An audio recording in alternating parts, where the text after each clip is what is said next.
వాళ్ళు వాదించడం జరిగింది. వాళ్ళ వాదనలతో హైకోర్టు ఏకీభవించి ఏదైతే ఆయనని కూడా పర్సనల్ బాండ్ 50,000 పర్సనల్ బాండ్ ఈరోజు ఫ్రైడే కాబట్టి ఇప్పుడు కన్సర్న్ మెజిస్ట్రేట్ దగ్గర మేము షూరిటీస్ ఫర్నిష్ చేయలేం కాబట్టి రేపు సెకండ్ సాటర్డే సండే ఉండడం వల్ల కన్సర్న్ సూపరింటెండెంట్ దగ్గరనే 50,000 పూజ ఇచ్చేసి ఆయనను కూడా ఇంటరిమ్ బెయిల్ 4 వారాల కోసం ఇవ్వాలని చెప్పేసి కోర్టు ఆదేశించడం జరిగింది. ఒక్కొక్కలండి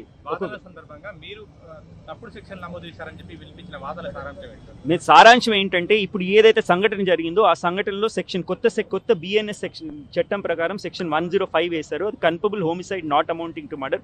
అది సీరియస్ ఆఫెన్స్. ఆ యొక్క కంప్లైంట్ ఏదొక ఎఫ్ఐఆర్ మీరు చదివినట్టయితే ఆ సెక్షన్ అట్రాక్ట్ కాదు కాబట్టి వీళ్ళపైన కఠినమైన చర్యలు తీసుకోకూడదని చెప్పేసి మేము వాదన చేయడం జరిగింది. అయితే ప్రధానంగా పోలీసుల పర్మిషన్ తీసుకోలేదని చెప్పి పీపీ వాదించారు. దానికి సంబంధించి నా కేసు వచ్చేసరికి నేను ఏదైతే థియేటర్ ఓనర్ని థియేటర్ యొక్క యాజమాన్యాన్ని రిప్రజెంట్ చేస్తున్నాను కాబట్టి ప్రాసిక్యూషన్ అంటే పోలీస్ వారి వాదన ఏంటంటే ఈ షోని ఏదైతే ప్రీమియర్ షోని 4th 5th రోజు చేసే కంటే ముందు మేము పోలీస్కి ఎటువంటి ఇన్ఫర్మేషన్ ఇలే అని చెప్పేసి అది ప్రధానమైన ఆరోపణ మా పైన. కానీ నేను గౌరవ హైకోర్టు దృష్టికి తీసుకొచ్చింది ఏంటంటే 4th రోజు ఏదైతే night premiere show 5th morning early morning shows ఏవైతే ఉన్నాయో అవి గవర్నమెంట్ పర్మిషన్తోనే గవర్నమెంట్ మెమో ఇష్యూ చేసింది కాబట్టి ఆ మెమో ఆధారంగానే మేము షోస్ చేయడం జరిగింది. ఒకటి రెండు రోజుల ముందే అంటే 2 డిసెంబర్ 2024 నాడు మన ఏసీపీ చిక్కడపల్లి గారికి రిప్రజెంటేషన్ ఇచ్చినాము. ఆ రిప్రజెంటేషన్లో స్పష్టంగా ఏం చెప్పినామంటే ఇందులో ప్రధానమైన హీరోలు ఉన్నారు, అల్లు అర్జున్ ఉన్నాడు, రష్మిక ఉంది, ప్లస్ విఐపీస్ కూడా ఈ షోని చూడడానికి రాబోతున్నారు కాబట్టి మీరు అడిక్వేట్ అంటే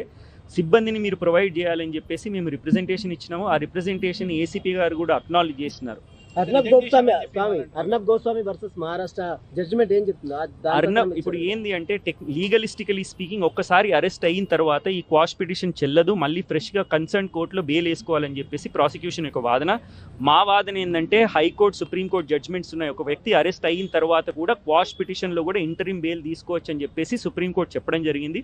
అంతేకాకుండా ఈ క్వాష్ పిటిషన్స్ పెండింగ్ ఉన్నప్పుడు ఫైల్ చేసిన తర్వాత వీళ్ళు అరెస్ట్ అయినారు కాబట్టి హైకోర్టుకి ఏదైతే డిస్క్రిషనరీ పవర్స్ ఉన్నాయి బెయిల్ ఇవ్వడానికి అని చెప్పేసి మేము వాదించినాం. మా వాదనతో ఏదైతుందో హైకోర్టు ఏకీభవించి ఇంటరిమ్ బెయిల్ ఇవ్వడం జరిగింది. Allu Arjun plus A1 A2 ఎవరైతే థియేటర్ యాజమాన్యం ఉన్నారో ఇప్పుడు ఏదైతే హైకోర్టు గౌరవ న్యాయమూర్తి గారు ఇప్పుడు ఆర్డర్ డిక్టేట్ చేసిన తర్వాత అది అక్కడ కన్సర్న్డ్ ఎవరైతే సూపరింటెండెంట్ ఆయన కమ్యూనికేట్ చేయడం జరుగుతుంది. వాళ్ళు పర్సనల్ పూచీలు ఇచ్చిన తర్వాత ఈరోజు రిలీజ్ అవుతారు. అందులో ప్రముఖ హీరోలకు సంబంధించి ఒక జడ్జిమెంట్ కూడా వాదనల సందర్భంగా నిరంజన్ రెడ్డి గారు అది షారుఖ్ ఖాన్ ఒక సెకండ్ అండి, షారుఖ్ ఖాన్ కి సంబంధించి ఆయన ఒక జడ్జిమెంట్ ఇవ్వడం జరిగింది. మేమేమంటున్నామంటే 2 ఉంటాయంటే ప్రథమంగా నా వాదన ఏంటంటే ఇది కల్పబుల్ హోమిసైడ్ కాదు, మా అయితే ఇది నెగ్లిజెన్స్ అవుతుంది. అంటే culpable homicide not amounting to అది ఏదైతే సెక్షన్ వాళ్ళు అప్లై చేస్తున్నారో ఆ సెక్షన్లో 2 ఇంగ్రీడియంట్స్ ఉంటాయి. నాకు ఇంటెన్షన్ ఉండాలి చంపేందుకు, నాలెడ్జ్ ఉండాలి వాళ్ళు చనిపోతారని చెప్పేసి ఆ 2 నాకు లేవు కాబట్టి అట్ ద మోస్ట్ నెగ్లిజెన్స్ అవుతుందని చెప్పేసి నేను వాదన ఇవ్వడం జరిగింది. షారుఖ్ ఖాన్ కేసులో ఏదైతుందో నెగ్లిజెన్స్ కూడా ఉండదు అని చెప్పేసి ఇంతకుముందు గుజరాత్ హైకోర్టు ఇవ్వడం జరిగింది.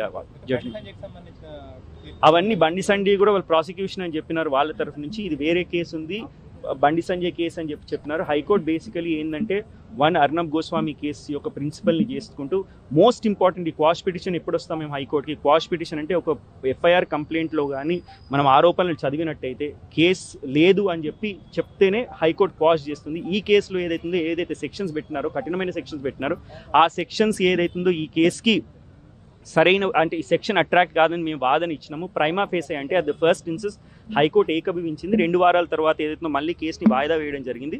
2 వారాల తర్వాత తదుపరి ఏదైతుందో విచారణ జరుగుతుంది. అవునండి, ఇప్పుడు రిలీజ్ అవుతారు. 4 వారాలు ఇప్పుడు హైకోర్టులో జడ్జి గారు ఇప్పుడు ఆర్డర్ ప్రొనౌన్స్ చేసినారు, అది ఆర్డర్ కమ్యూనికేట్ చేసిన తర్వాత రిలీజ్ అవుతారు.